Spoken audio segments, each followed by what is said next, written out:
اگر آپ نے ارطغرل غازی کا ڈرامہ دیکھا ہے تو ایک کردار سے آپ بخوبی واقف ہوں گے، اور اس کردار کا نام ہے بمسی بے۔ جس نے بھی ارطغرل غازی ڈرامہ دیکھا ہے وہ سب بھی اس کردار سے انتہائی محبت کرتے ہیں، اور اس کردار نے سب کے دلوں کو چھو لیا ہے۔ دوستو، بمسی ایک مضبوط جسم اور انتہائی پروگار طبیعت کا مالک تھا، جو کہ 2 تلواروں سے لڑتا ہوا اپنے دشمن کی دھجیاں اڑا دیا کرتا تھا، اور اگر کہیں پر بمسی کو زیادہ غصہ آ جاتا تو اپنی دونوں تلواروں کو رکھ کر اپنے ہاتھوں سے ہی اپنے دشمن کی دھجیاں اڑا دیتا۔ بمسی ایک نہایت ہی تجربہ کار جنگجو اور بہت ہی اچھا مہارتی تلوار باز تھا، اور وہ نوجوانوں کی تربیت بھی کیا کرتا تھا۔ بمسی کی تاریخ پوری ترکی میں بہت زیادہ مشہور ہے، اور آج بھی ترکی میں لوگ اپنے بچوں کو بہادر اور پرعزم بنانے کے لیے بمسی بے کی مثالیں دیتے ہیں۔ آج کی اس ویڈیو میں ہم جاننے کی کوشش کریں گے کہ تاریخ آخر بمسی کے بارے میں کیا کہتی ہے، اور اسی بہادر سپاہی کی موت کب اور کیسے ہوئی۔ بمسی کے والد کا نام بائبورا تھا، لیکن دشمن کی چالوں کی وجہ سے بمسی کے والد بمسی کے بچپن میں ہی شہید ہو گئے۔ چند محررین کے مطابق بمسی کا دور ارطغرل سے پہلے کا دور تھا، لیکن اس بات کا کوئی بھی ثبوت ہمیں کسی کتابوں میں نہیں ملتا، اور زیادہ تر محررین کے مطابق جس طرح ارطغرل غازی کے اندر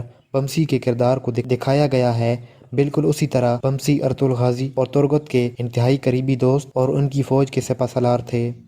ماں باپ کی وفات کے بعد ان کی پرورش ارطغرل غازی کے ماں باپ سلمان شاہ اور ان کی ماں ہائمہ آنم نے کی تھی۔ کہا جاتا ہے کہ بمسی کو بازنطینی قلعے کے اندر کچھ عرصہ کے لیے قید کر لیا گیا تھا،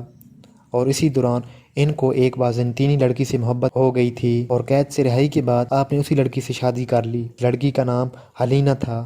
اور وہ ایک شہزادی تھی، اور اسی شہزادی نے ارطغرل غازی کے بمسی کو قلعے سے نکالنے میں مدد کی تھی۔ دوستو، تاریخ کی کتاب میں مطالعہ کیا جائے تو اس میں صرف ایک ہی کتاب کے اندر بمسی کا تذکرہ ملتا ہے، اور اس کتاب میں صرف اتنا ہی ملتا ہے کہ اغوز قبائل میں بمسی نام کا شخص موجود تھا، اور وہ شخص بہت بہادر تھا اور 2 تلواروں کے ساتھ لڑا کرتا تھا۔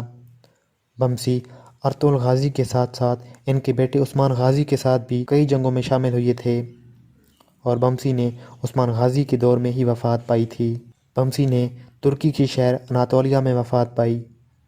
اور اسی شہر میں ان کا مقبرہ بھی موجود ہے۔ دوستو، اگر آپ نے ارطغرل غازی ڈرامے کے ساتھ ساتھ کرولس عثمان غازی کا ڈرامہ بھی دیکھا ہو تو اس میں بھی بمسی اپنی بہادری کے جوہر دکھاتے نظر آئیں گے۔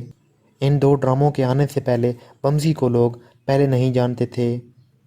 اور اناطولیہ کے قبرستان میں ان کی قبر کے ساتھ صرف ایک پٹی ہی موجود تھی، لیکن جب ارطغرل غازی کے اندر اس کردار کو دکھایا گیا تو ان کی قبر پر آہستہ آہستہ لوگوں کی بھیڑ جمع ہونے لگی، اور ان کی قبر پر حاضری دینے والے لوگوں کی تعداد کافی تیزی سے بڑھنے لگی، اور اسی وجہ سے ترکی کی حکومت نے ان کی قبر ایک بڑے مزار کے اندر تبدیل کر دی، جہاں بہت سارے لوگ حاضری دینے آتے ہیں اور ان کے وسیلے سے اللہ تعالیٰ سے اپنے لیے دعا مانگتے ہیں۔ تو امید ہے آپ کو یہ ویڈیو پسند آئی ہوگی، تو اس ویڈیو کو لائک بھی کریں اور ساتھ چینل کو بھی ضرور سبسکرائب کریں۔ شکریہ۔